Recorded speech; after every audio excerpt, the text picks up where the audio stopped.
Hi நட்புறவுகளே, வணக்கம். நான் உங்கள் மகிமா. எல்லோரும் எப்படி இருக்கீங்க? இன்றைக்கி என்ன பார்க்க போகிறோன்னா, ஒரு லாங் ட்ரைவ் தாங்க பார்க்க போகிறோம். அந்த லாங் ட்ரைவ்லேயும் ஒரு பெனிஃபிட் இருக்குது. அதுக்காக தான் இந்த லாங் ட்ரைவை ஒரு வீடியோ பதிவாக நான் எடுத்து போட்டுட்ருக்கேங்க. ஆமாங்க, இன்றைக்கி சண்டே இல்லையா, அதனால் சரி நம்ம வாய்க்கு நான்வெஜ்ஜு சாப்பிடாம நம்மளால் இருக்க முடியாதுன்னு சொல்லிட்டு நம்ம ஊருக்கு பக்கத்து ஊரில் மீன் குளத்துல பிடிப்பாங்க. அந்த மீன் ஃப்ரெஷ்ஷாகவும் இருக்கும், ரொம்ப சீப் ரேட்லேயும் இருக்கும். அதனால சரி ஓகே நம்ம போய் வாங்கிட்டு வருவோம் சொல்லிட்டு 2 பேருமே கிளம்பிட்டோங்க. உண்மையிலே எங்கள் வீட்டு சார் மட்டும்தான் போகிறதா ஒரு பிளானு. அவர் வண்டி எடுத்து கிளம்பும்போது நான் அவரையும் குறுன்னு பார்த்தேன்னா, அவருமே என்ன வரியா அப்படின்னு சொல்லி தான் கேட்டார். நான் வண்டியில் ஏறி உட்காந்துட்டேன். உண்மையிலே எனக்கு ரொம்ப லாங் ட்ரைவ் போகிறது ரொம்ப ரொம்ப பிடிக்கும் அவர் கூட. அதனால் சரி ஓகேன்னு கிளம்பி போயிட்டேங்க.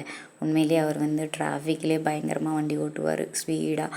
இதில் இந்த ரோட்டில் ஆள் நடமாட்டமே இல்லை, அவ்வளோ ஸ்பீடாக வண்டி ஓட்டிகிட்ருக்காரு. உண்மையிலேயே நான் அவரை அவ்வளோ ஸ்ட்ராங்காக பிடிச்சிக்கிட்டு இருக்கேன். இல்லைன்னா எங்கே விழுந்து கிடப்பேனே எனக்கு தெரியாது, அந்த மாதிரி ஸ்பீடாக வண்டி ஓட்டுவாங்க. சில டைம் நிறைய வாட்டி நான் விழுந்து கிடந்திருக்கேன்.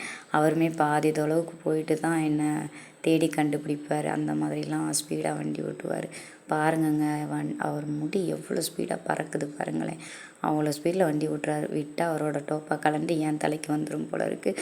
நானுமே பாருங்கள் அவர் கழுத்தை நெரிச்சு பிடிச்சிருக்கேன். ஏன்னா கீழே விழுந்து கிடப்பேன். அதுக்காக தான் எப்பயுமே அவர் அப்படி தான் ஸ்பீடாக வண்டி ஓட்டுவார். அதுக்காக ஒரு உயிர் பயத்தோடையே அவர் கூட போவேன். இருந்தாலும் நமக்கு லாங் ட்ரைவ் ரொம்ப பிடிக்கும்ல, அதுக்காக. அப்புறம் பார்த்திங்கன்னா திடீர்னு சடனாக பிரேக் போட்டாருன்னா வண்டி நிற்கிதோ இல்லையோ வண்டிக்கு முன்னாடி நான் போய் நின்றுருவேன். அந்த மாதிரியெல்லாம் பிரேக் போடுவார். அந்த மாதிரி வண்டியும் ஸ்பீடாக ஓட்டுவார். அதுக்காக தான் அவர் கூட கொஞ்சம் பயமாக இருக்கும். இருந்தாலும் போவோன்ட்டு கிளம்பிட்டேன். அங்கே போய் என்ன பண்ணோம், மீன் பிடிக்கிறத ஒரு வீடியோ பதிவு எடுத்து போடலாம் சொல்லி தான் நான் ஆசையாக கிளம்பி போனேன். கடைசி என்ன ஆச்சுன்னா ஒரு பெரிய காமெடி சம்பவம் நடந்துச்சுங்க. ஆமாங்க, பக்கத்தில் போய் மீன் பிடிக்க போகிற இடத்துக்கிட்ட போய் கரெக்டாக நான் வீடியோ ஆன் பண்ணலான்ட்டு ஃபோனை ஆன் பண்ணுறேன். என் ஃபோனு சார்ஜ் இல்லாமல் ஆஃப் ஆகி தொலைந்து விட்டதுங்க.